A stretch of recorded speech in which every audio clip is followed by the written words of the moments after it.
குருவும் மாந்தியும் இணைந்தால் என்ன பலன் சார்? மாந்தி எந்த இடத்துல இருக்குதுன்னு பொறுத்து இருக்குது.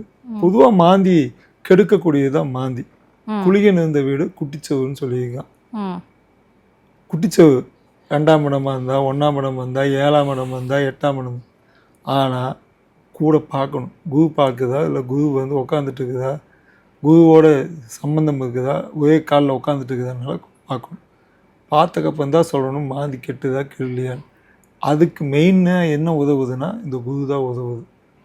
மற்ற எல்லா இதுக்குமே பார்த்தீங்கன்னா செவ்வாயெல்லாம் தனிப்பட்டது சொல்லலாம். 7 செவ்வாய் இருந்தால் தோசைங்க, 8 இருந்தால் இப்போ மிகப்பெரிய தோசைன்னு சொல்லலாம்.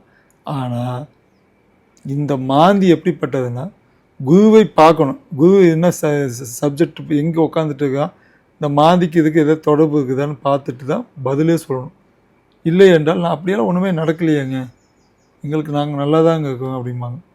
குருவும் மாந்தியும் சேர்ந்து இருந்தால் ஒரு பெரிய, எப்படி வந்து ராகுமும் குருவும் சேர்ந்திருந்தால் எப்படி சண்டால யோகம் சொல்கிறோமோ அது மாதிரி மாந்தியும் குரு சேரும்போது ஒரு பெரிய மிராக்கல்லாம் நடக்கும். அவனுக்கு ஆப்போசிட்டாக இருக்கும் ஜாதகம். அப்போ சில பேர் என்னம்பாங்க, இது வந்து ஜாதகம் பேசலைங்க, நீங்கள் ஜாதகமே பார்க்க தேவையில்லைங்கம்பாங்க.